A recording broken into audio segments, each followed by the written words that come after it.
Anna, congratulations on winning the role of Eliza Doolittle in the new production of My Fair Lady, which is congratulations enough, but you'll actually be being directed by Julie Andrews. Thank you so much. Yes, yes, I will. I will. What is that about? Yeah, well, it's the 60th anniversary production, so she's sort of, I think as they've put it, the sort of remaining strand of DNA from that original team. So she'll be directing our production, recreating Moss Hart's, original So they're direction, actually and we're in fact recreating the whole production. so they're wanting to go back to the basics, like the original designs, the original orchestrations, all of Yeah, that sort of thing. yeah, yeah. Now, and you're currently touring, as I speak to you, you're busy touring in Guys and Dolls. Yes. And you've had rave reviews. Oh, Congratulations thank with that you. too. You've had a busy couple of years because you were in Australia not so long ago doing Love Never Dies, Yeah. which was the rehashed version. Well, rehashed sounds terrible. It was the reimagined version, the second version that happened in Australia. When I heard that was happening, I was doing Phantom at the time, and I just thought it was a really cool concept and something that I would like to be involved in. And then that it turned out to be this sort of huge thing that ended up being filmed for an international release in cinemas and on DVD and Blu-ray was just something completely unexpected that came on the top of that. Now, how are you going with Guys and Dolls? Where are you at the moment? Canterbury.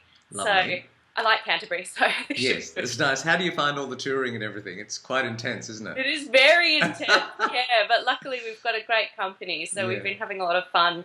A lot of fun on the road. We're a little family out on the road, and Right. the show is just such a joy to perform. I don't think. I was saying the other day, I always do these sort of roles where I'm sort of fainting and crying in a white dress on stage, and I get to like laugh in this show and have fun and be a bit silly at points, and as well as sing these beautiful songs and do play these gorgeous emotional dramatic scenes. But yeah, it's a lot of fun on stage as well as off. So when do you leave for Australia for this next big chapter? I leave around the 17th of July. I'll So be I'll it's be not jumping. long.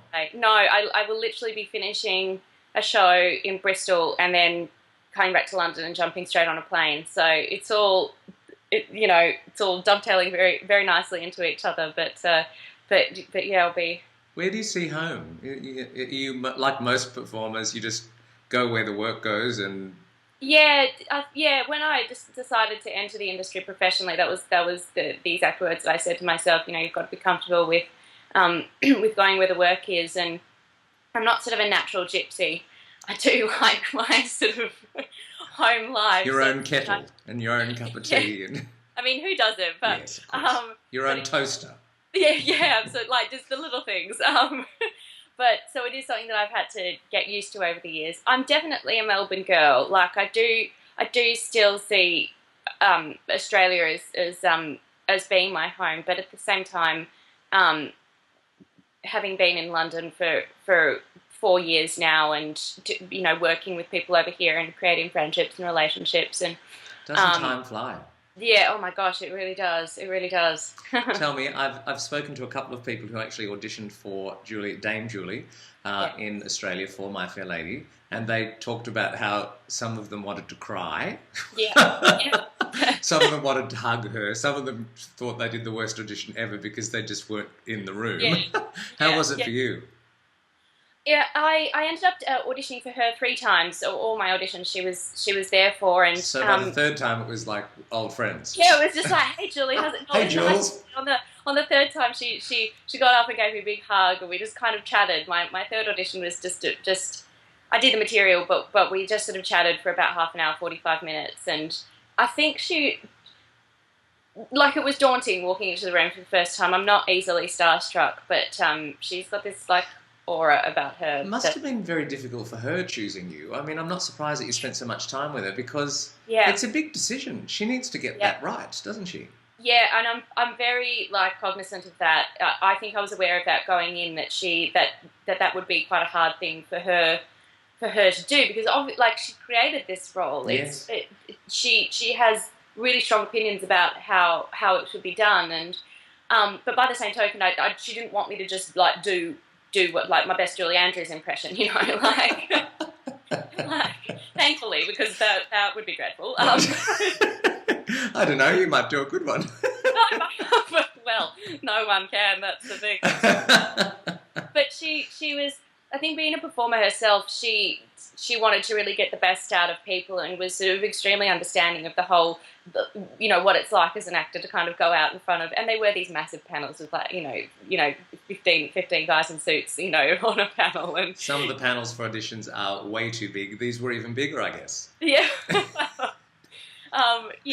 But she was incredibly, everyone was lovely, but she in particular was very warm and very encouraging and really understanding of what was happening. Yeah, but as I say, we did just kind of get to know each other and chat, and I think that was important for her to have like a connection with the person who was going to be, taking over the role.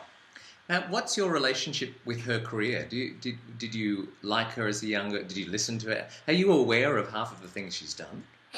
Yes, I am. I'm a massive Julie Andrews fan. Oh, really? I'm a huge Julie Andrews fan. I grew up with The Sound of Music and Mary Poppins, primarily The Sound of Music, and then we watched a lot of Mary Poppins as well. And we actually had the original Broadway cast recording of My Fair Lady, so I listened to that a lot. Have you ever seen some of the TV specials she's done? I've seen a lot of those. I've seen a lot of documentaries. I've seen from a young age as well. Like I really just was. Oh, just that nice. That's so nice. And you're going to be hanging out with her. I think I'm being so jealous. Blonde, I think being a strawberry blonde, pale, I think I identified. No, but and then as I got older, I watched a few of her sort of more. Yeah. What would you call them? Yeah, more sort of mature, roles and things. Yeah. Films, because she's had such. I mean, it's an amazing career when you look at the amount of stuff. And only recently, I was watching some of the TV specials she did with Carol Burnett. I mean, I was aware of them, but they were huge, and some of the routines they did. It's like, my lord. Yeah, absolutely. The experience of this woman, and then she's gone and had a career in the last few years doing the princess movies, and and she's an author now. She's amazing, absolutely amazing. Well, half the world is going to be in that rehearsal room with you in their mind, dreaming of what that would be like for them. How do you start rehearsals before you get there? What do you do?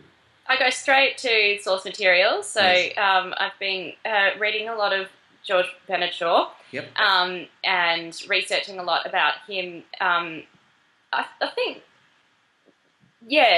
I won't go back and watch the film or anything. I won't be listening to any soundtracks of it. Particularly, I like to go to like the words on the page and the notes in the score. That's a good idea. Yeah. So I've been doing a lot of that. Been working on my fitness and my stamina because I know it's going to be a really challenging show just to get through as a whole. It's like a play with 5 sort of quasi-operatic arias in it. And there's a bit of vocal wear and tear because she does a bit of yelling and screaming and and all the accent work as well. So I'll be working with my dialect coach and just exciting. Really getting myself in the best position. I love all of that stuff. Though I'm a big geek. So I love. It gives you something to craft, doesn't it? It gives you something to work on, something to grab onto and get you to the next stage. Yeah. And who was it that said as well, like, you do all your research and then you get in the room and you just forget about it all. Yeah, that's true. That's true. Yeah. Well, I'm going to be in Australia shortly, so I can't wait to see your production of My Fair Lady. Are you? Yeah. Who knows, we might get a chance to speak then. Oh, but brilliant. Anna, congratulations, and I'm sure, anyone watching this will be so excited for you. Good luck. Break a leg. Thanks.